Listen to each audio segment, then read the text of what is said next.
Semakin dewasa kita, belum tentu itu menunjukkan kualitas rohani kita semakin bagus. Jikalau kedewasaan kita, bahkan kedewasaan rohani ya, bukan hanya kedewasaan fisik, ketika kita merasa kita lebih dewasa dari orang lain, maka sebetulnya itu menunjukkan bahwa kualitas kerohanian kita justru semakin menurun. Jika tidak dibarengi dengan kerendahan hati dan kepolosan seperti seorang anak kecil, maka kedewasaan kita justru akan menjerumuskan kita kepada sebuah kualitas rohani yang rendah. Murid-murid suatu saat diperhadapkan dengan suatu pertanyaan, dan itu mereka tanyakan kepada Kristus. Mereka tanya, "Guru, siapakah yang terbesar di dalam kerajaan surga?"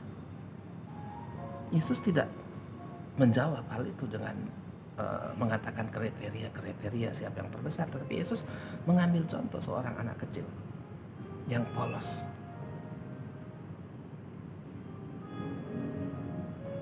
Sesungguhnya menurut Yesus, orang yang terbesar di dalam kerajaan Allah adalah mereka yang merasa kecil, merasa polos, seperti seorang anak kecil yang tidak tahu harus berbuat apa-apa, tetapi bergantung sepenuhnya kepada orang tuanya atau orang dewasa. Ya, jikalau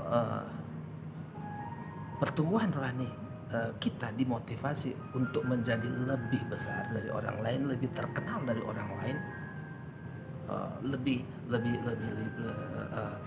lebih banyak pencapaiannya, bahkan secara rohani ya, lebih banyak orang yang mengikutinya, lebih banyak orang yang like misalnya kalau dia di Instagram, di Facebook atau di YouTube, atau lebih banyak jemaatnya, itu bukan menandakan bahwa dia lebih besar dalam kerajaan Allah.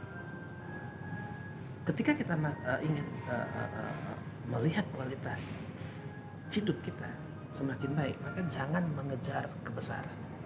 Sebab di dalam kerajaan Allah, orang yang mengejar kebesaran malah akan tidak masuk dalam kerajaannya. Ketika kita ingin menempatkan diri kita lebih besar dari orang lain, itu justru menandakan bahwa kita itu yang terkecil dalam kerajaan Allah. Bahkan dikatakan di situ, bahkan kita tidak bisa memasuki kerajaan Allah. Ini sangat penting.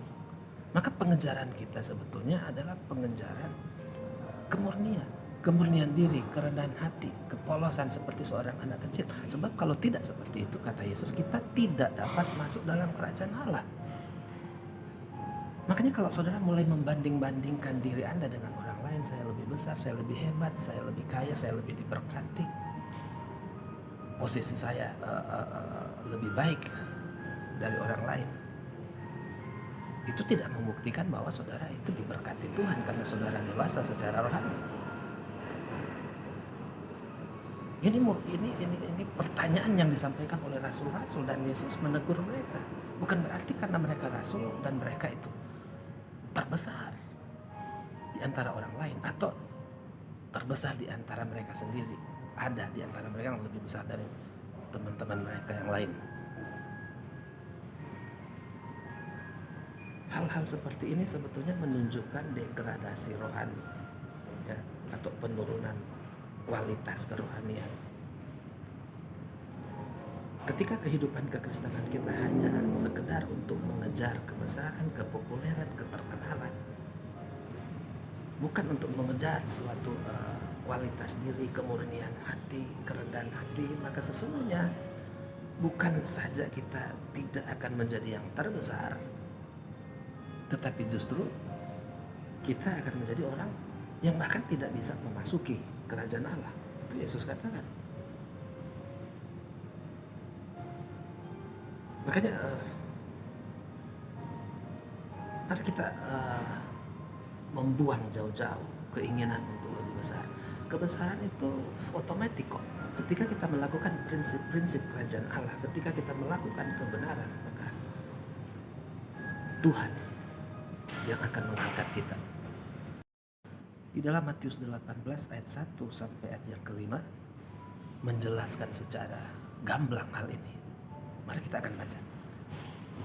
Perikopnya, siapa yang terbesar dalam kerajaan sorga? Pada waktu itu datanglah murid-murid itu kepada Yesus dan bertanya, siapakah yang terbesar dalam kerajaan sorga? Maka Yesus memanggil seorang anak kecil dan menempatkannya di tengah-tengah mereka lalu berkata, Aku berkata kepadamu, sesungguhnya jika kamu tidak bertobat dan menjadi seperti anak kecil ini, kamu tidak akan masuk ke dalam kerajaan sorga. Sedangkan barang siapa merendahkan diri dan menjadi seperti anak kecil ini, dialah yang terbesar dalam kerajaan surga. Dan barang siapa menyambut seorang anak kecil seperti ini dalam namaku, ia menyambut aku. Ini sudah. Jadi ternyata ketika kita mulai berpikir ingin menjadi yang terbesar, ketika kita mulai merencanakan satu hal, satu tindakan supaya kita terlihat lebih dari orang lain, maka sesungguhnya di saat itu kata yang lebih tepat untuk diucapkan kepada kita adalah bertobat. Yesus berkata bertobat. Ketika murid-murid mulai bertanya, siapa yang terbesar di antara kami? Keterbesaran, kehebatan, kepiawaian saudara itu tidak pernah menunjukkan bahwa Tuhan itu lebih menghargai saudara daripada orang yang lain. Justru sebaliknya, hal ini menjerumuskan kita di dalam keterpurukan, kejatuhan bahkan yang luar biasa. Sebab Yesus katakan kalau tidak bertobat dari pengejaran akan kebesaran, maka kamu, bukan hanya juga rasul-rasul, kita tidak akan masuk di dalam kerajaan Allah. Ini konsekuensinya sangat parah. Walaupun kita menganggap ini hal yang kecil. Saya hanya ingin menjadi besar kok, menjadi lebih sukses. Ya nggak apa-apa. Menjadi besar, menjadi sukses itu tentu saja hal yang wajar. Nggak ada yang salah. Tidak ada yang salah di dalam keberhasilan. Tidak ada yang salah di dalam nama besar. Tetapi ketika kita mulai membanding-bandingkan kebesaran kita dengan orang yang lain, ketika kita mulai mengejar satu katakanlah sebuah pengakuan bahwa kita ini hebat, lebih hebat dari orang lain, maka itu sebetulnya sudah merupakan sebuah dosa yang harusnya Yesus katakan kita bertobat dari hal seperti itu. Kalau Anda menjadi besar karena dianugerahkan Tuhan, dikarunia Tuhan, penyertaan Tuhan atau berkat-berkat Tuhan, dikaruniakan Tuhan kemampuan untuk menjadi sukses dan besar, itu tidak masalah. Hanya jangan pernah membanding-bandingkan. Oke, sekali lagi pengejaran itu tidak salah, tetapi ketika sekali lagi kebesaran atau keberhasilan dan sebagainya itu tidak salah. Tetapi ketika hidupmu mengejar itu, saudara melakukan hal-hal yang baik supaya saudara terkenal, saudara melakukan bahkan hal-hal yang nampak rohani supaya saudara lebih menonjol dari yang lain, maka itu sudah tidak merupakan kebenaran. Mari kita jangan berlomba-lomba untuk menjadi besar, tapi berlomba-lomba untuk merendahkan diri seperti seorang anak kecil.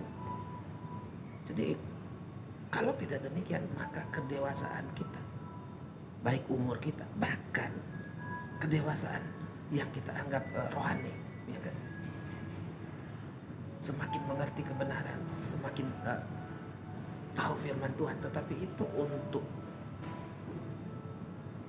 membawa saudara kepada sebuah motivasi pengakuan dari orang lain bahwa saudara ini besar dan mulai membanding-bandingkan, maka itu sebetulnya sudah menandakan kita itu mulai menurun kualitas kerohanian kita.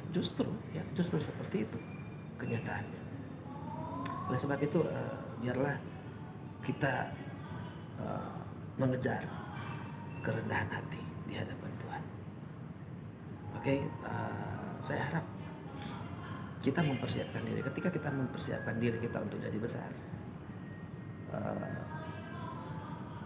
itu justru adalah sesuatu persiapan yang sebaliknya dari menjadi besar. Yaitu apa? Yaitu justru kita harus belajar merendahkan diri. Ketika kita merendahkan diri, maka kita akan dipromosikan oleh Tuhan. Bukan untuk menjadi hebat dan lebih dari orang lain, tetapi kita akan melakukan hal-hal besar untuk kepentingan kerajaan Allah, bahkan untuk kepentingan orang lain. Sehingga kita akan masuk dalam kerajaan Allah. Itu yang paling penting. Jadi belajarlah untuk masuk dalam kerajaan Allah. Yaitu apa? Belajar merendahkan diri. Kalau tidak belajar merendahkan diri, berarti saudara tidak melatih diri untuk suatu saat saudara masuk surga. Tetapi ketika saudara merendahkan diri, maka otomatis saudara sedang memasuki satu dimensi yang baru hari ini atau seterusnya, bahwa saudara akan menempati kerajaan surga yang kekal. Oleh sebab itu mari kita mengejar kerendahan hati dan membuang jauh-jauh keinginan untuk menjadi besar supaya membanding-bandingkan diri dengan orang lain. Puji Tuhan, Tuhan memberkati.